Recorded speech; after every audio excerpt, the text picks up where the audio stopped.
Stuck in here all night? How boring. Just kidding. I know everyone's speech has been perfectly fascinating. Yes. All night. Everyone's been Oh, that's so sweet. Tell me when you're ready. ready. Good? Yeah. Excellent.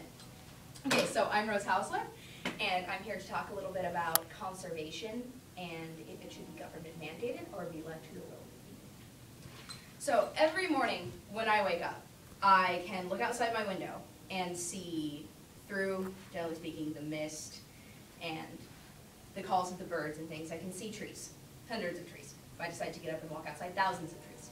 I live in the middle of Stanislaus National Forest, which is a forest that is conserved by the government. I live like 500 yards from BLM land. It's a beautiful place to live, and I'm very grateful to everyone that kept it from in its pure and pristine natural state. And I also live in the backyard of one of the nation's and the world's, in fact, most stunning national treasures, and that would be Yosemite National Park. And ever since I was a very little girl, I can remember making very frequent pilgrimages down the long, steep, windy, wind cliff-ridden road to the valley floor. And on the valley floor, the Merced River cuts a cold and swift path between giant pines and granite monoliths that have been there, I think, longer since the human mind can actually accurately perceive. And it is a site more furtively ancient than any I have ever seen before, and I think, honestly, will ever see again. Yosemite is a national park that was signed into law as a conservation area by President Theodore Roosevelt. And that was done because President Roosevelt was a famously altruistic man who believed that a site so beautiful and so naturally pristine should be saved from human interference and human, I don't necessarily want to say intervention, but human intervention for our children, for his children and grandchildren, and our children and grandchildren to be able to see in its state, which is at once perpetually ancient and perpetually young. Beside Yosemite is Hetch Hetchy, which was considered by many to be a site even more beautiful than Yosemite National Park, the valley, the islands itself. But Hetch Hetchy was used for a different purpose. It was not set aside as a site of conservation, but was instead used as a site of human ingenuity. And the Merced River was dammed in Hetch Hetchy, and it now serves as a reservoir from which the drinking water for the Bay Area comes. And though we lost Hetch Hetchy as a site of human conservation, we gained it as a site of human innovation. And it is important to understand that even though Hetch Hetchy cannot be restored, no matter how much the restore Hetch Hetchy people want to believe, we do still have Yosemite. And what are we even conserving this land against? Well, it's logging, drilling, and damming. Lumber can be farmed, and it grows less and less important as our society is taken over by glass and steel. As in these economic times, domestic oil can seem to be even more important than it has ever been before, yet science is on the verge of creating even new and more efficient ways of energy. And should America not, the land of innovation, be at the head of this scientific push? I believe it should.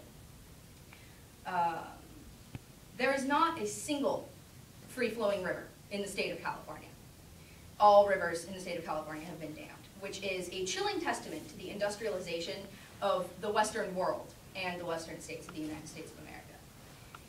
As alternatives for these practices come to arise, and we look across a land that has been used by humans in their intelligence and as a way to come up with energy, places to live, and so on, we come to realize that in the true brilliance that's behind conservation, because we're quickly approaching ways of having energy and things that don't require us to ruin the land.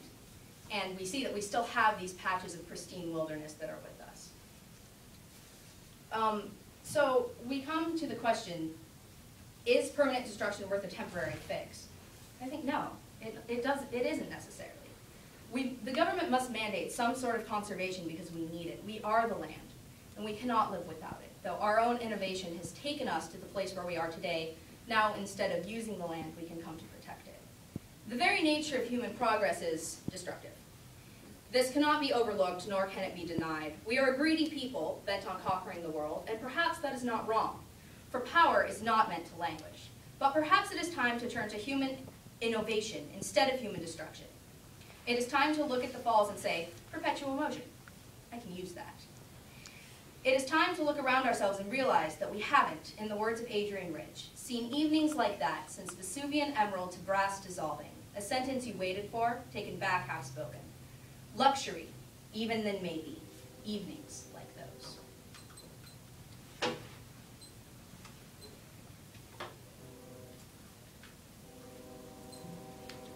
So, in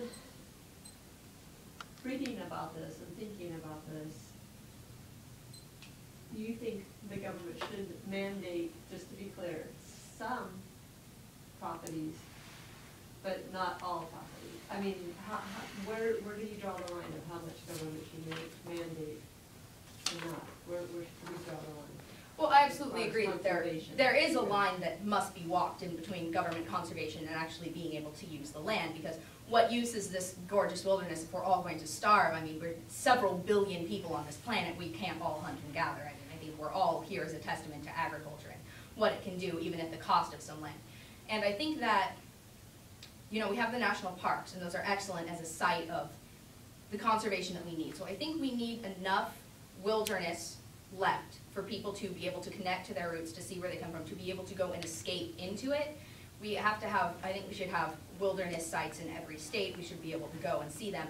But I also think that we need to be wary of protecting land at the cost of human innovation. I mean, you look at what happened to the Alaskan oil fields several decades ago when it was said that this will be a place of conservation instead of a place of innovation for oil. And I mean, we shifted our dependence to foreign oil, and now you can see that impact on the economy. So I think that's a line that has to be walked with a great deal of deliberation, and really all sides have to be considered.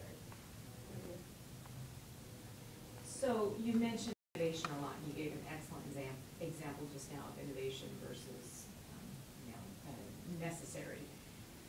What do you feel would be some ideas that would be innovation that would be positive for not only the environment, but for our industry? Well, I have to say, I think all innovation is in a way positive. I mean, I know I talked about oil fields and so on, but I think that does have a good spot in our culture, even though it can be somewhat detrimental to the environment. I mean, it takes several steps of really the evolutionary process of science to get to where we are today, to the part where we can really help the environment instead of sort of leeching off of it, which was a necessary, and I don't even think a necessary evil, but was just sort of a necessary step in the evolutionary process. But I think that now we're at the point where, I mean, solar power is being used a lot. You see it when, like I said, I live in the forest, so I have to drive everywhere to get anywhere. And you see it along, like going down to Merced, there are houses that are just covered in solar panels. My grandfather owns a winery, and he does a lot in terms, he was actually named Soil Conservationist of the Year way before I was born.